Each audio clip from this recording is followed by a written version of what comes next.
And in my prayers, I said, well, God, you know, I'm 60 at the time when I got the restaurant. I said, I'm 64 years old, 63 years old. Why didn't you give me this when I was a young woman? When I had all my energy and I had all my thoughts and I could process that. He said, exactly why I didn't. Because I need you to know it's me. It ain't you. That I'm doing this. You're just a vessel. I said, all right, Lord, I hear you. She be turning up, looking good, and she bad. So elevate the towers with the lobster and the crab. She gon' keep you up to date with the best places on the map, so you can catch a vibe and the food slap. Cute girl has arrived. Come and vibe with me. You know we with the cute girl that loves to eat. The cute girl that loves to eat.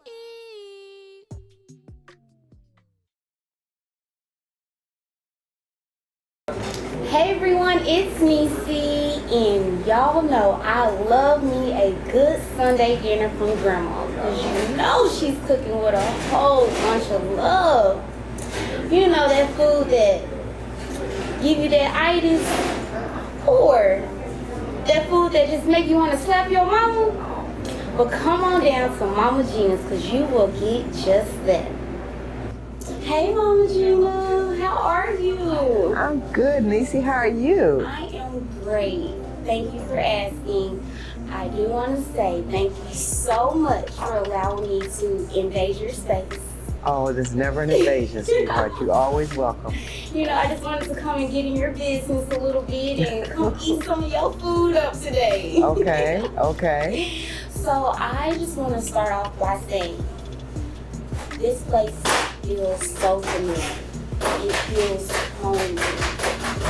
It feels like a lot of love. That is exactly what I got when I walked in today. Awesome. I see you have a lot of red and white here. Yes. What does that mean to you? Red has always been my favorite color. My husband used to call me Red Girl. We've been married for 29 years, and that's his nickname for me, Red Girl. Red Girl. Yeah, I was his Red Girl. And so I've just always liked red, and it just makes you feel so warm and comfortable, and you know, it just does something to you. Yes. You know, it's not harsh. It's a whole vibe in here. Like, I am loving it, especially with your soft music that you playing in the background. Like, I felt all of that when I walked in. It's just a lot of love. I'm loving it. Good. So how did this place come about? Like, why this location? Did you have any other spaces that you were looking at? No. In 2018, July the 1st to be exact, in 2018, I left my corporate job at corporate America because my husband has had 5 strokes and a heart attack, and I was taking care of him full time. And so by me taking him to the adult daycare so that I could go to work every day, I was late for work. I got to work 1 minute late, 1 minute after 9.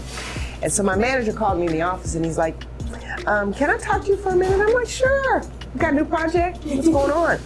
He goes, actually, I'm gonna have to write you up. And I said, for what? Right. You know, I'm 60 some odd years old. No, I ain't never been wrote up. I'd have worked all my life. You look good. Well, baby, hey, God is good. 65 is good to me. Yeah. Just saying. So anyway, he said he was gonna write me up because I was a minute late and he had to make an example, if you will, because he had to be consistent.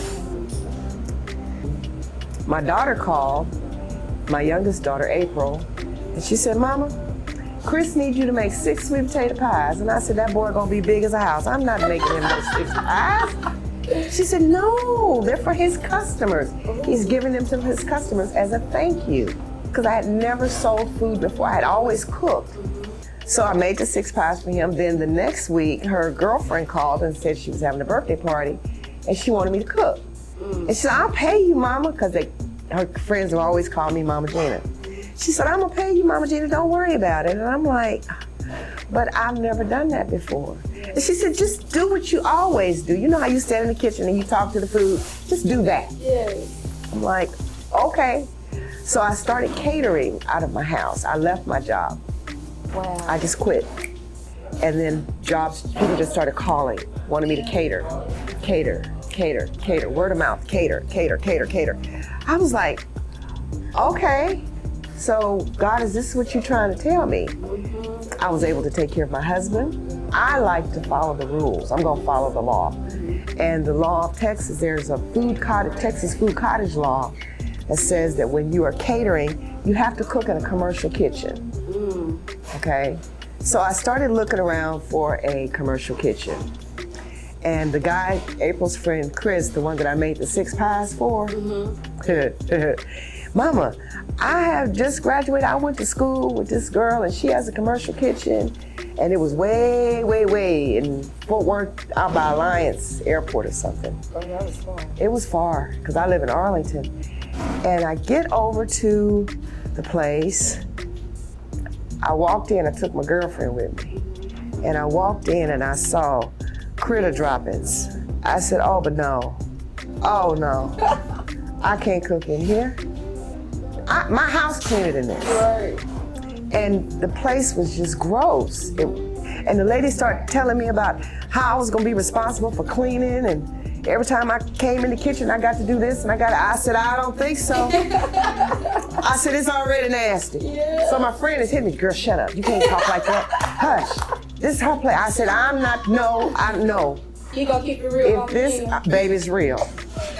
I said, if I got to cook by Texas law in a place like this, then I'll be illegal, because I'm not cooking in here. It's nasty. There was a lady by the name of Kim Brown. Her and her husband had a place called the Brown Bag Club, okay? And that was this location. The Brown Bag Club was right here. And so she said, well, Mama Jean, if you want to come cook in my kitchen sometime, you're more than welcome to do it, blah, blah, blah. So I started cooking out of here, you know. And I did my first real, what they call pop-up, and I didn't know nothing about that. And I was afraid because I said, ain't nobody gonna show up, because I charged $35 a plate. I was like, oh my God, ain't nobody coming. But it was a 7-course meal I did, my first pop-up. We sold out. The place was packed. Nobody but God. Nobody but God. Yes. So he just reaffirmed what he had put in me, that my grandmama had put in me, my mama put in me all these many years ago. Yeah. So then Kim called me one day and she's like, Mama Gina, we moving over to Race Street. I said, good for you. She goes, you want a restaurant? Ooh. I said, I can't have no restaurant. I can't afford to buy no restaurant. I'm poor. Yeah. Okay, she's like, no, you can lease it. I'll let you meet the owner. I said, okay, so the next day the owner comes. I meet with the owner the very next day. And he said, you the lady make a sweet potato bread. I said, no, I'll make a sweet potato pound cake. Yes. And he said, well, here's the keys. You can move in tomorrow. Ooh. And I said, well, I can't pay the rent just yet. You know, I gotta try to get some funds together. He goes, oh, don't worry about it. I'm not worried about it. You come in and you paint and you do whatever you gonna do. And I ain't signed nothing. It ain't mine yet. But he's giving me the authority. So it just reminded me of the scripture that says that God will open doors that no man can close, and he will close doors that no man can open. And here the doors are just flying open, blam, blam, blam, blam. And I'm just supposed to move right through these doors. And in my prayers, I said, well, God, you know, I'm 60 at the time when I got the restaurant. I said, I'm 64 years old, 63 years old. Why didn't you give me this when I was a young woman? When I had all my energy and I had all my thoughts and I could process that. He said, exactly why I didn't. Because I need you to know it's me. It ain't you. Yes. That I'm doing this. You're just a vessel. I said, all right, Lord, I hear you. I said, well, as long as you will allow me.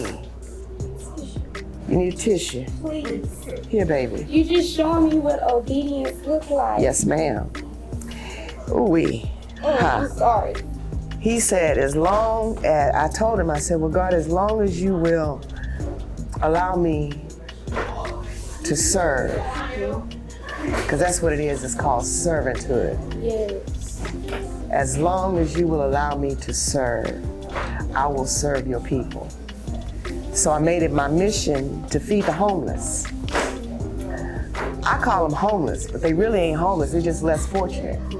Because it could be me out there on them streets. Yes. It could be me, not just them. I just happen to be blessed. So as a blessing to his people, I started going to Mission Arlington because I needed some place to go to feed the people. So I'm here in Fort Worth, running a catering business, and I want to feed the homeless. But don't know homeless live where I live. So I got to go to where they are, right? And I heard that there was a place in Fort Worth on Lancaster, down there on Lancaster, under the bridge. Yes, a lot. And I said, oh, okay, I hear you. I got it. So I went over and I met with Miss Tilly, the little old lady, Miss Tilly. And I said, I'd like to bring food to the people who are less fortunate up here. She said, okay. I started taking food over there at 1 o'clock every Saturday. Every single Saturday. You still do that, Mama? No, because I have them, they come to me now. I don't have to take it to them. The less fortunate are right here. So they walk in this door. They walk up down here, okay? So now that you have stepped into that purpose, how do you feel now? Every day, Every day. I wake up in the morning and I can't thank God enough. Sometimes I come in here and I just walk around. Nobody's in here but me and God. And we just have a conversation. Yes.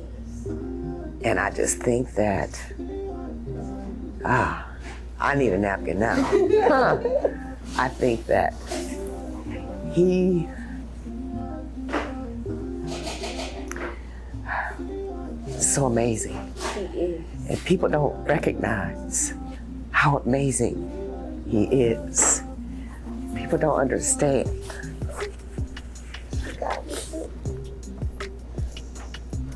That despite what's going on in this world, because there's so much going on, we still have to do and be who we are called to be and live our purpose in this life.